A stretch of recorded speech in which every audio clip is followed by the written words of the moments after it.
So I did not know I wanted to be a builder ever. And don't you wish, like, I wish somebody told me that when I was like 25, like intentionally growing the business and our family ecosystem together.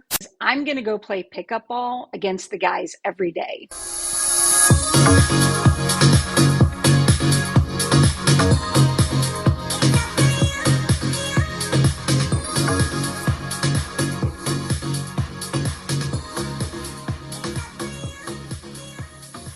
Hello, welcome to the Dre and Smiley, the Inner Circle Podcast. All right, so I'm excited to have our next guest here, Erin Stetzer. I'll read a quick bio here, then we'll kick things off.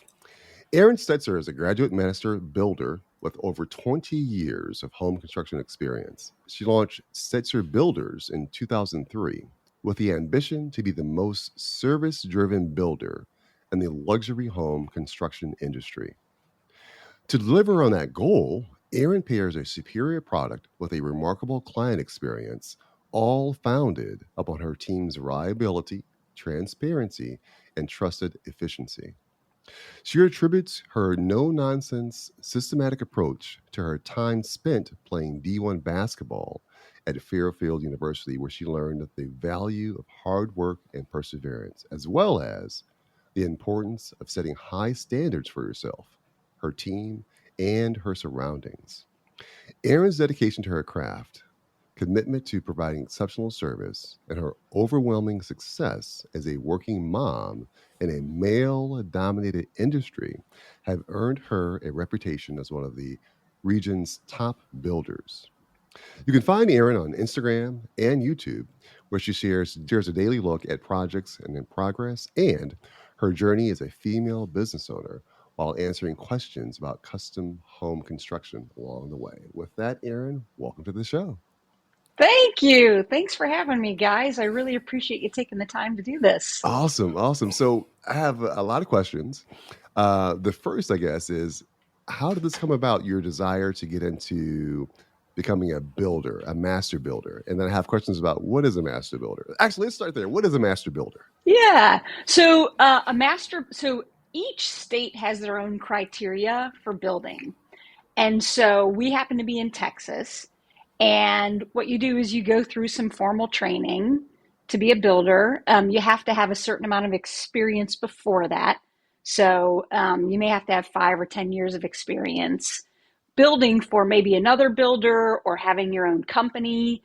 And then you go through a series of courses and you graduate as a master builder. Gotcha. Awesome. So it gives you more credibility, essentially. It does. And it also, we're always learning, like anyone in any industry, as long as we're learning and getting better, that's really kind of the secret to success too. Okay. And so talk about how you got started. Like as a child, was your goal to become a D1 ball player? And then after that, you leveraged that skill and knowledge as a D1 player, perseverance, resilience, etc. So I did not know I wanted to be a builder ever. But as I look back, basketball was exactly that. So I grew up in Ohio. Okay. And I was exposed to the University of Texas basketball camp. So it was like a big thing, to fly to Texas and go to camp every year. And at that time, they were probably top 5 in the nation.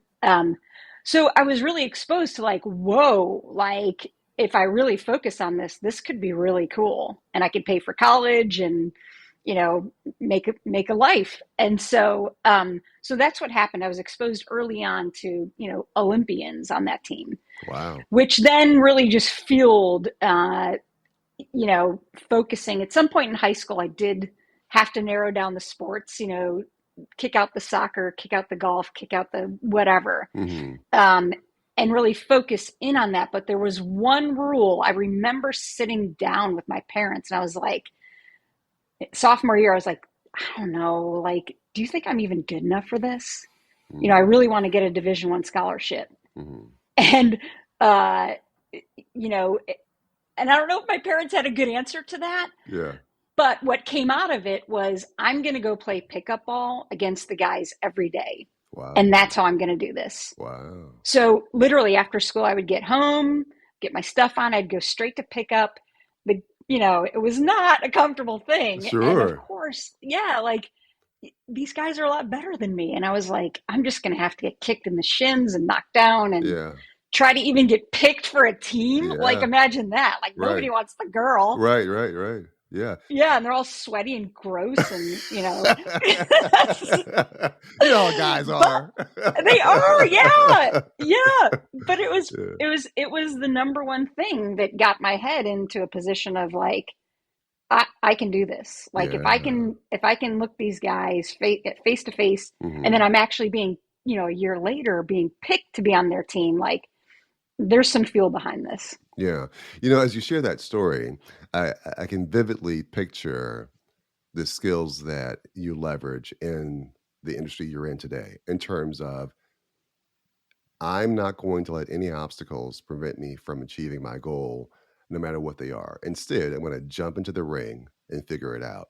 Right. And so that's kind of what you painted Yes. there in terms of going to play pickup ball with the guys. Today, that's commonplace. I often see Mm-hmm. girls playing ball at the Mm-hmm. gym with the guys. And more than often, some of these girls are better, like way better, like handles, shooting. It's incredible. It's incredible. So I'm glad you shared that story. And so talk about what was the first exposure to being a builder? So my grandfather, he taught a sheet metal class and made a living there. And every time he would visit us in the summers, we would always do a project together, and we would like build a little solar system or, build a battery. And so like I knew like there was an interest in projects. And then also I would walk frames, like when homes were going up, I would just walk through frames going up of homes and just kind of more of like awe and wonder, like, I cannot believe like someone's hand and a nail, like completely put this thing up, this entire frame up. Like I was like, is that humanly possible? So I was really intrigued by that. But as far the real answer is, after college, I was in corporate America doing like the sales thing. I was a horrible salesperson. Like I just wasn't into it. And I had moved to Houston. I knew two people, my aunt and uncle. And Houston's a big city. And I met my husband in Houston, and he took a job as a builder. And I was like, whoa, like, I want to do this. And I'm like, if he can do this, I can totally do this better. So he lasted probably 2 years. And he's like, I'm out, man. Like, Right. this is the It's not for worst job me. ever. Yeah. Yeah. So he got out, I got in and joined a larger company and learned on their turf. And Awesome. that's where it started. So when you learned on their turf, did they put you in an apprentice program? Did you learn plumbing first, electricity first, or did you learn to read architectural blueprints? Or so let's say there's a young person, male or female, that says, I want to be a builder. I'm coming out of college and I detest corporate America. How do you get on a crew, or how do you what's the first step into that journey? Right. So there are several steps. In colleges, you can get a construction management degree, and that essentially prepares you for the industry. The other route is I had zero experience. And in fact, it took me, I worked for a production builder. So it's a builder where you see like 30 or 40 homes going up in a neighborhood.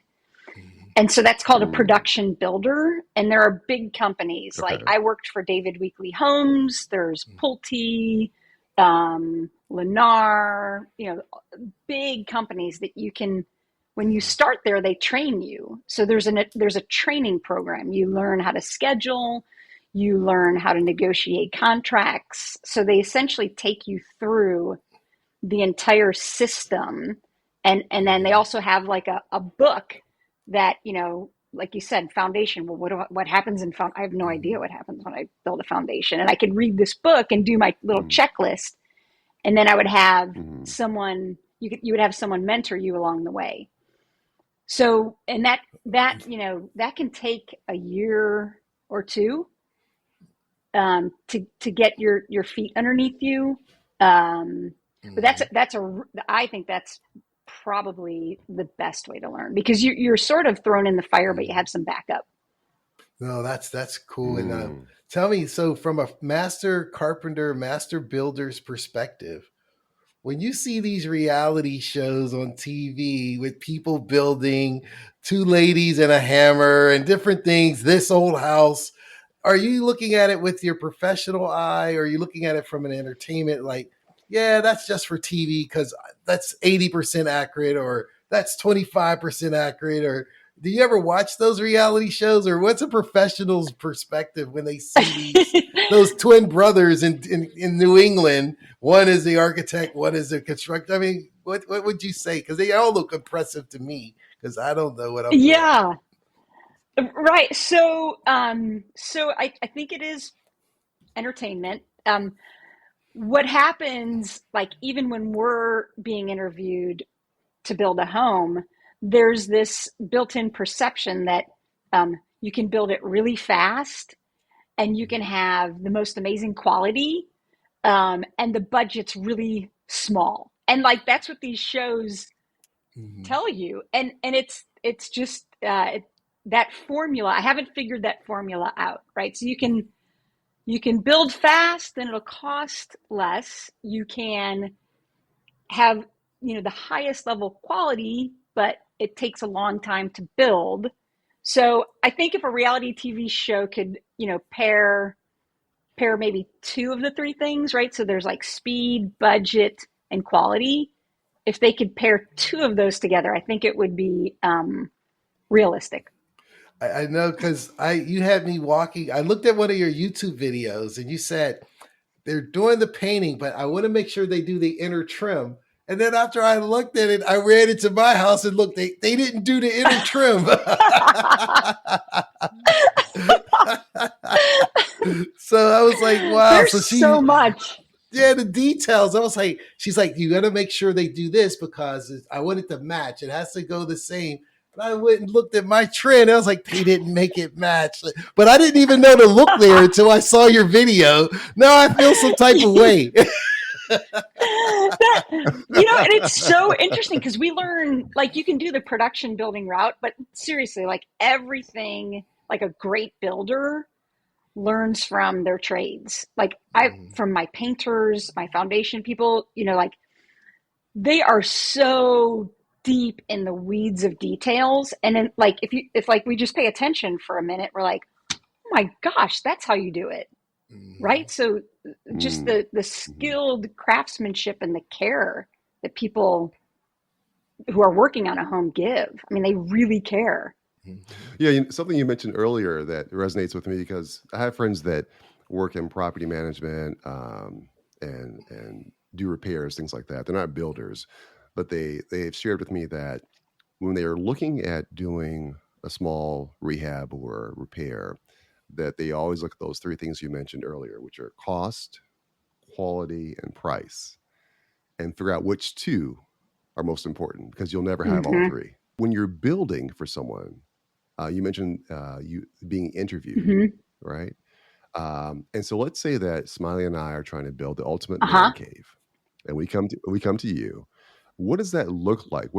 Take us through the types of things that you ask us, or that we might ask you, to ensure that we're a perfect fit for one another, you being our builder. What does that look like? Right. Okay. So two things happen when we, like, if we were to meet and talk about this. One is that relationship.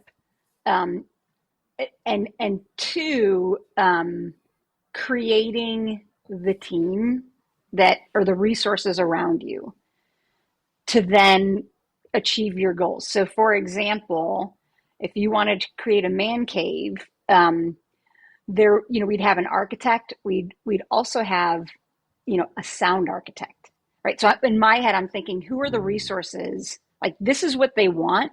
My job is to plug in the resources so that that everybody can deliver on your goal.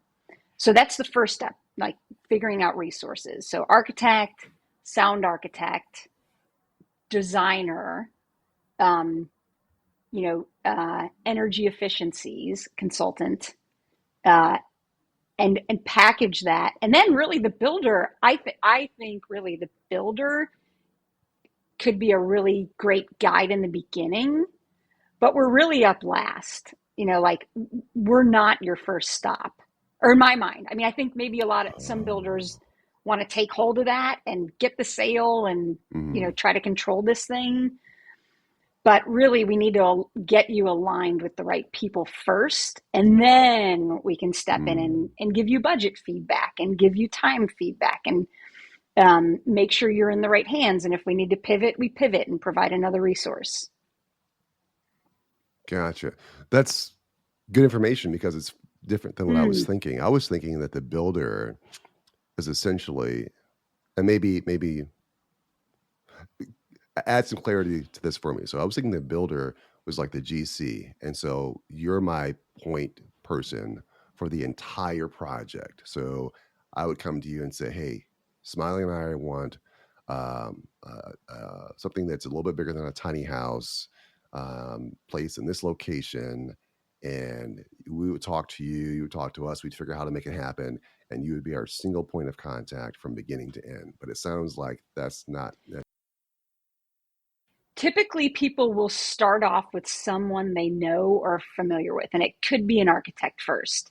It could be a builder first. Okay. It could be a designer first. Gotcha. The key there, though, is, or the distinction I've seen is like, it's not about me in the beginning. Like I see a lot of people or builders like, this is about me. I want to take hold of this thing and I'm going to plug them in with this architect because I have a great relationship with them.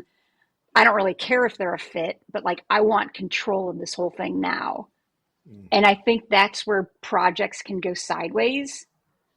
Does that make sense? It does. It does. So it's really just stepping back, serving others first, providing value. And then if it works out, great, like that would be awesome to build with you guys, right? So if it doesn't, then we need to find you the right builder. Okay, so let's talk about some of the detail. So as a builder in today's market, right, a couple of challenges that I imagine you're facing. One is finding, because I know you have your team that handles, I looked on your website, you have a very capable team, it appears. But then like the people that are doing the work, like, you mentioned the painters and the carpenters, electricians, things like that. First question, is it difficult to find those resources today? Quality resources? Because it seems like there's a shortage in labor everywhere. And how are you meeting that challenge? So I think that depends on where someone is building. We happen to be in Houston, so it's a really, I don't know, maybe 5 million people. So for us, there are a ton of average trades. The challenge for us is really finding the 1% and developing with them, because once they show me something, like Smiley mentioned, like the paint, once I know that, I've just elevated our game just by watching that. I can't go backwards. So meaning that niche of contractors, it's the 1% in Houston. And so we do have to, in order to keep them and keep them happy, like we treat them like they're our clients. Like they are our clients. We need to schedule on time for them because when they show up, they need to make money, right? If they show up and we're not ready, they're losing money. So again, we're treating them as if they're our clients, and they really are. I love our guys and girls. And so like, I know I went off on a tangent here, but that's how. No, you're good. So that's how we have created sort of our larger ecosystem of a team. Okay. And so you haven't really faced the challenges that some have mentioned in terms of finding quality labor, because Houston has such a large population and you're able to kind of pick and choose and kind of build people that you can trust. Yes. That makes sense. Tell me this, with rates and things like that the way they are now, what changes have you Mhm. seen? My guess is that probably 2021, 22, your business was exploding, I imagine. And what changes have you seen since then with, interest rates and Right. things So like that? I think that depends on the price point. So if I'm going to buy a home and I'm not in a hurry to move, and the interest rates are high, I'm going to hold. Hmm. So Mm-hmm. if I'm not going to require a loan, we've seen prices drop on land, and we're going to go after that land. So that's the push and pull that we're seeing. Um, some are just holding, and some are saying this is a great opportunity. And they're also watching, the lumber markets coming down.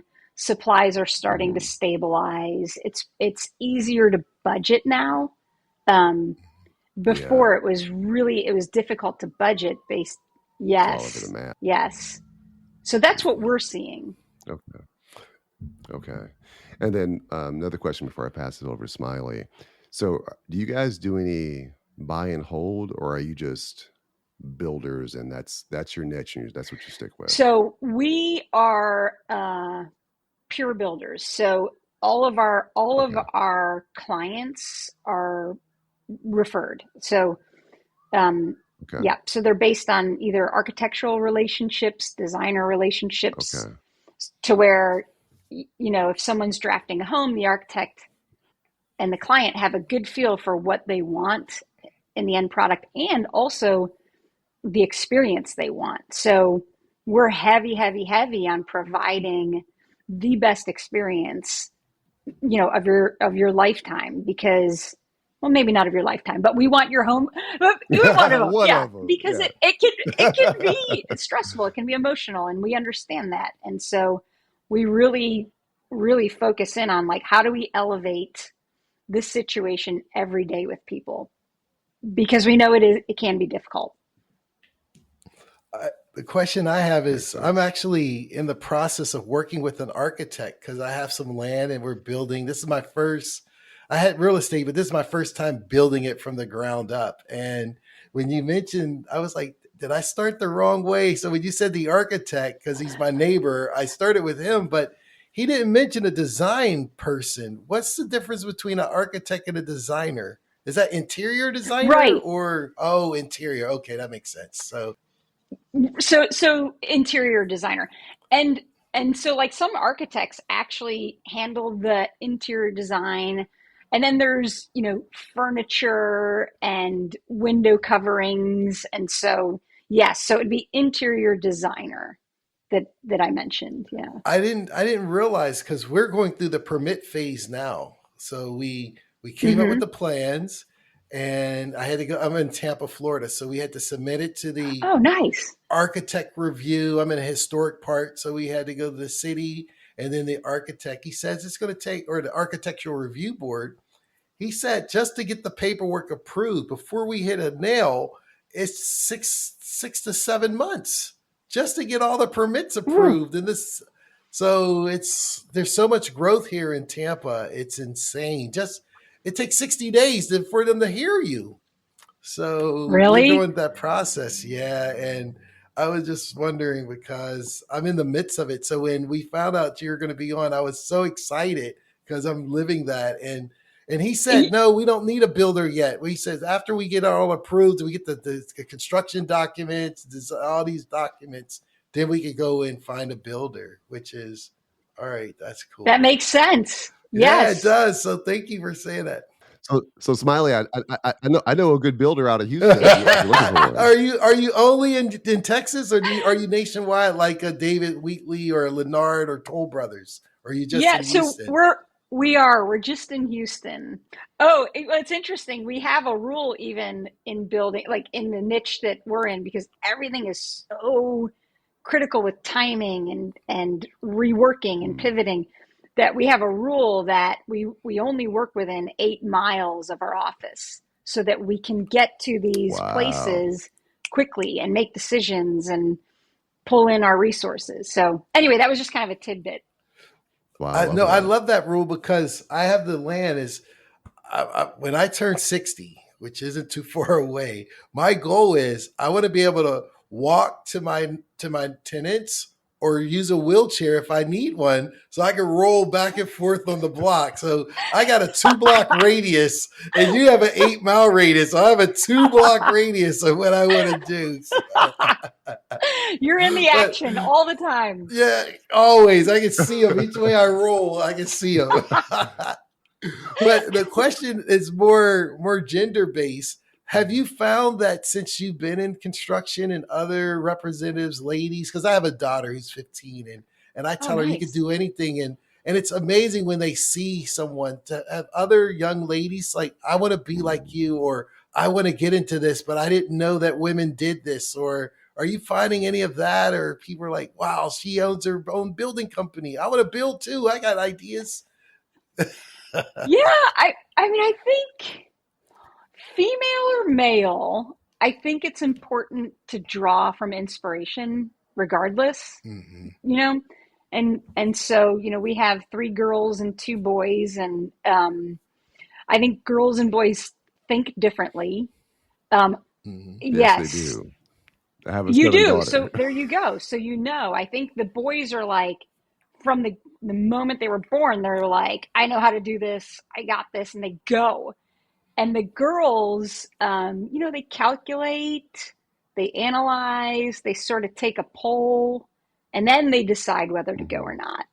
And so, so I think even from a female perspective, like one thing I do every day, I have to get my mind right. Because there's a whole routine I have to go through, and I have since I was probably in high school because of basketball. I listen to at least 30 minutes of something on mindset in a podcast or YouTube or something while I exercise. I have to get my exercise in to burn, just like just my head is spinning and I have to get it stabilized. And then you've seen these ice baths. I do a 2-minute ice bath after exercising because that's I want to hit something really hard first thing so that the rest of my day sort of feels like I can maneuver easily. So I think with girls, and I can't speak for all women and girls, but I do think that because we can become hesitant, like we have to form these habits to get in the game early and on purpose. And do you find that I thought it was so cool when you said, I'm going to go to D1. I got to play ball with the guys. I just have to. And you jumped into it. You played. You said you got to get your knees hit a little time or your shins hit. But then when you look at construction, you jumped into with all the men in the construction and just getting it done. Just I'm in there. Here I come. That's right. I am coming in. Watch out. So the coolest thing, though, I absolutely love working with men. And it's because they're very linear. It's A to B. Like, this is where we are. This is where we're going. Are you saying we're simple? I did. You know what? That was my. It is, and it's refreshing because men are simple. Yeah. Like, there's no drama or confusion or complexity, and it's A to B. Let's get there and figure out how to do this. So I absolutely love working with men. No, that makes sense. Yeah, that makes sense, and that's kind of how I approach things actually in terms of, either it's X or it's Y. Yes. There's no. It could be Y, it could be X, maybe. True enough. What's great is if you have someone that complements that, right? Because sometimes, we look at something as simply black and white, and there's something that's could be considered that we're not considering, So I think whether you're a man or a woman who thinks linearly, right? Someone who kind of thinks out of the box is also necessary to have on that team. Speaking of teams, so talk about how you built your team. I looked online and saw you have a team of about 6, all women. They look like they are skilled, qualified, things like that. How did you go about finding that team, and talk about the culture that you've created. Yes. So, I think the first 10 years, it was a lonely game, right? It was me, and I was bringing the kids with me to construction sites and, trying to run a business and not sleep. So it was just very tough and lonely and you know, full of great things, but it was hard, right? So then it became time to grow the team, and I had one criteria, and the criteria was our kids were in school, and I really observed who the great moms were. I was like, who are the best moms that I know? And I hired them. So the first hire, extremely capable. She has her MBA from Rice University. She was a gas trader for a bit, had her own business, and she was just one of the best moms I had ever met. So I asked her if she would work. They didn't know anything. None of these people knew anything about construction, but I was like, they're going to learn, but I need quality individuals. So, and then the same thing, each of them have their own skills. Like one is super awesome in the budgeting, and the other one is, we call her our concierge, right? So she's constantly like checking in on homeowners and making sure we remember to send flowers here, or, hey, have you heard so and so is going through a tough time? And so just really just like, she was like the ultimate volunteer. So that's what she does. And then, and then the other two have their own specific things that they do well. So that was really the criteria. There was no magic sauce behind it. So you mentioned that one of the key criteria for at least one of the hires was being a great mom. What is a great mom? Describe that. Yeah. So showing up for your kids,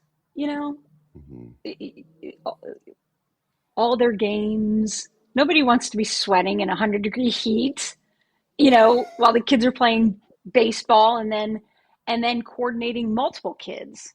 So, right. So one has baseball, the other one has soccer, the other one has gymnastics, but I need to feed them. Right. So all of that coordination that takes place just gracefully, right? This is, it gets done, period. Right. Kids go through tough times with each other, 6th grade, 7th grade, 8th grade. And it's the phone call from, one mom to me, and we say, hey, we noticed they're having a tough time, and it's getting kind of clicky. Like maybe we could just like all go get some ice cream and just kind of be there for the kids, and, see if we can notice anything that we can help with. So like just an awareness, a paying attentionness. When you said just being there, I remember my daughter, she's 15, and she's a sophomore in college, or high school rather, and she's talking about going to college. And when I asked one of the fathers 15 years ago, like, I don't know how to be a father, I know how to do Smiley, I don't know how to do young little people.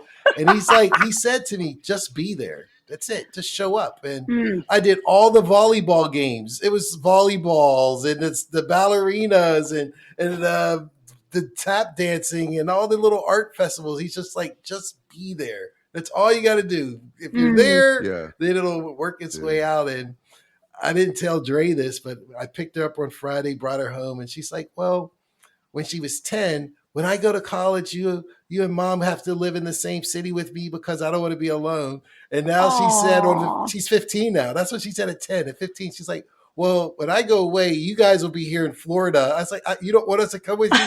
No, I don't want you coming with me. I'm going to college. I'm like, and then I quoted what she said. She's like, I don't remember that. I was like, okay. So,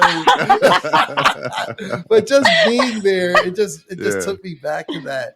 And the question I want to have as Dre is like building a team and that scaling process.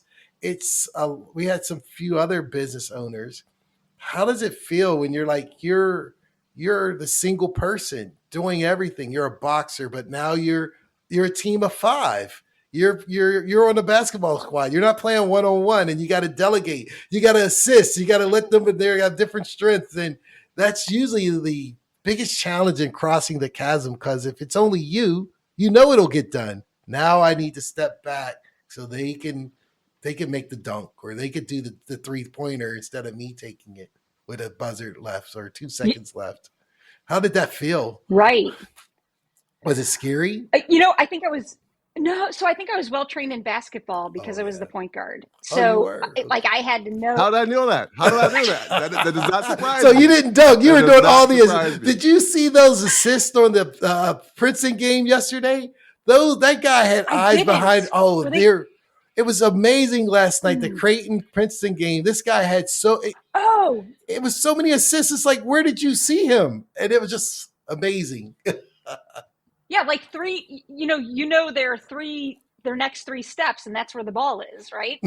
You put the ball there. Yeah. That's right. Have you watched any games this tournament at all? I haven't. I need to step it up. Yeah, I haven't either. Yeah. I watched one, and coincidentally, it was one of the best games. You probably heard about it. It was Kansas State and Michigan State. And what was the point guard's name from Kansas State? At any rate, we're getting off on a tangent as basketball heads. Yeah. But it doesn't surprise me that you were the point guard. So you were saying, I'm sorry. So the team thing, right? So that was one of, I've always, I think there's a big difference between a team sport and an individual sport. And right. So we've all tried both. And where do you land? Some people love the individual sport, golf, tennis, tried those, but I was more of a team person. And even in sports, every year it's a new team. So you have to develop, especially as the point guard, a new team every single year. Yeah. And then people get hurt, and then you have to replace that player. And so, it's constantly a focus on elevating everyone on the team. So I couldn't wait to form my team. I did not like the first 10 years of just gutting it out. Yeah. It's admirable that you were able to achieve such success, right? Being a mom of 3 and sharing your time between those first 2 years and raising these 3 children. You mentioned taking your children to the construction site at times. At times, my dad would work evenings, and my mom would as well as a nurse. And I remember fondly going to work with her to the emergency room. Was it an emergency? At any rate, we'd sleep on the beds, hospital beds, and we'd wake up in the morning and have these hospital, meals and all that. Obviously, that couldn't happen today, but back then, moms, even today, do whatever it takes to make it happen. It's just something that's, that I really admire in moms. One quick story, Smiley shared a story about the importance of being there, which you clearly exhibit, as a mom and a business owner. As a kid, I was probably, I don't know, maybe 11, let's say, maybe 12. And we lived near a ski slope. It was like a ski resort. And so I was begging my mom to come watch me ski because me and my buddies were going to go ski, right? And she's like, I can't, I have a lot going on or whatever. So I understood, I knew, she was busy. And so I'm going with my boys, and we're having a good time, and skiing without poles. I get to the bottom of the hill, and she's standing there. Oh! So, yeah, it's one of the things. Were you so that what happened inside you? Were you just over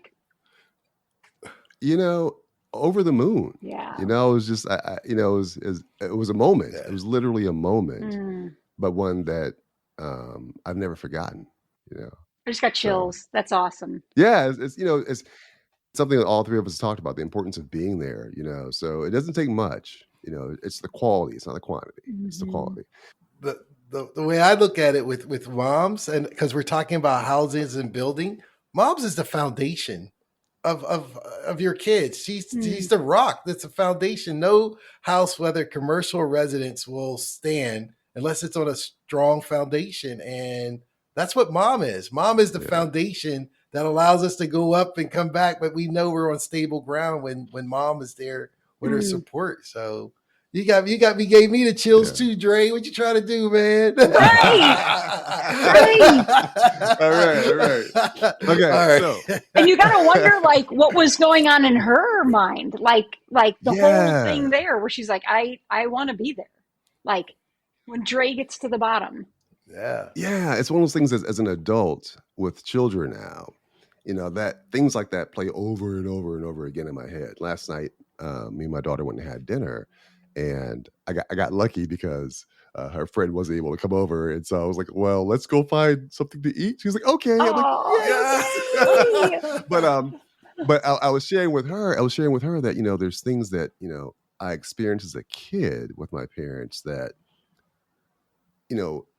I couldn't appreciate. I didn't have the capacity. There's things that I'm doing with her and that her mom's doing with her that she, it's just kind of like, here we go again.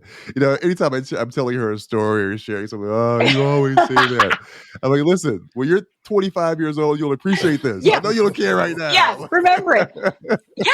And like dads are amazing. I know we're talking about moms, but like just the difference that dads make. Like I just watch my husband, and he's so good at saying no. Like I always want to try to like do more. Like it's a gift we have as dads. Yeah, it is, and it's clear as day. The answer is no. Move on. Right. Right.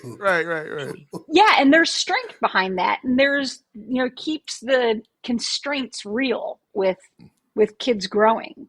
So like dads are incredible, and they offer, like when you get the mom and the dad together. Yeah. You're blessed. That's great. That's great.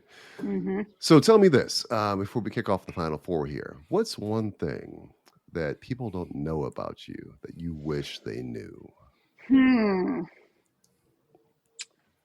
I have scorecards for everything. So like, doesn't surprise me. The athlete. Yeah, right. Yeah, the point guard. Yeah, that's right. So I do have scorecards, and I have, one every day I fill out. Like I have three things: energy, work, and family. And those three things in each of those categories have to be done. And it changes every day, but it's a very intentional. Like I don't maybe appear as intentional because I'm typically making quick decisions in work and family, but I'll take a good 3 hours in the morning to go through, my whole workout routine, my ice bucket routine, my praying, my meditating, my journaling every day, just to set the foundation for anything that I'm going to face. So I don't know if, that's a big one. I think just the intentional creating of something. Like I'm not okay with things just happening or even expecting anything from anyone. I don't expect anything from anyone. Like I'm responsible for creating this, and this is what I plan to do. And if I need to change course, I'll change course, but I'm in charge. I love that. I read a quote yesterday. It said, I don't even remember the author. He said, "You are the author of your own life. You write your own chapters, you write your own sentences, you write your own outline, and you are the author of your life." I was like, man, that's pretty profound, but I never thought about it that way. So. Right. And don't you wish, like, I wish somebody told me that when I was like 25, because I was like, oh, well, maybe I'll just do this, or maybe it'll happen. Well, no, it's not going to happen. You got to go do it. Right. Yeah, you got to be make it happen. You got to make it happen. Yeah. Well, yes. Well, we're going to move into the final four. So these questions are we ask all of our guests these questions. And so the first final four question is, alive or dead? You're having dinner. There's only four chairs at the table. You're in one of them. Who are the other three representatives sitting with you for dinner, alive or dead, and why? Oprah, number one. Like Oprah. I would put 3 Oprahs there if I could. 3 Oprahs. I love Oprah. 3 Oprahs right there. That works. 3 Oprahs. She's everything. I mean, she really is. She's had her challenges. Speaking about intentional, I mean, that is a woman who is filled with intention. It drives her life. She's giving. She's supportive. Like, she's just everything. All right. Awesome. To me. Love it. Okay. All right. What's been your greatest success, personally or professionally? I think patience with growing, like intentionally growing the business and our family ecosystem together. One didn't take precedence over the other. And I think it does take a lot of patience because I want it now, right? In building, you get quick feedback. With families, it's a lot of work. And then, like Smiley mentioned, at 10, they're like, oh, I want to be with you forever. But it took 10 years, right? So Right. like for her to say that, now she's out. She's at 15. Yeah. Like, Right. yeah. Right. So I think the patience of just knowing that and having the faith that both work and family can be extraordinary together. Okay. That's awesome. Like it. All right. So what is your superpower?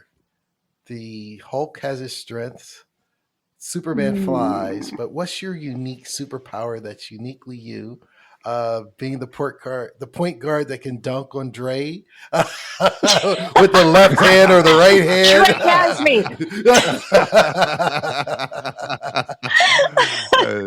John Starks and Jordan. Yeah.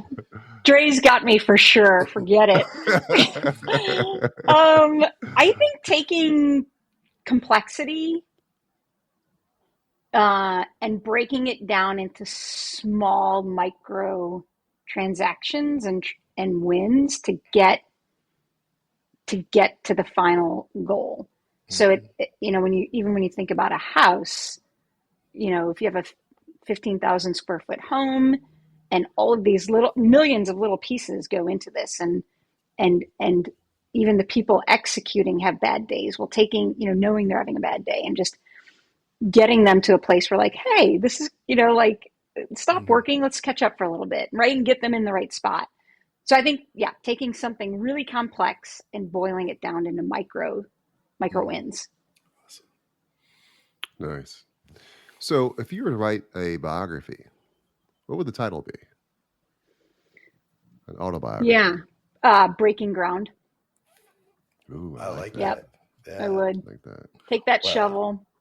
Breaking Ground. Yep. Well, we really want to thank you. This has been amazing, Erin. I just learned so much and it evolved in so many different directions. So I want to thank you for taking time on your weekend to speak with us about your journey, your life and your experiences. And once again, thanks again.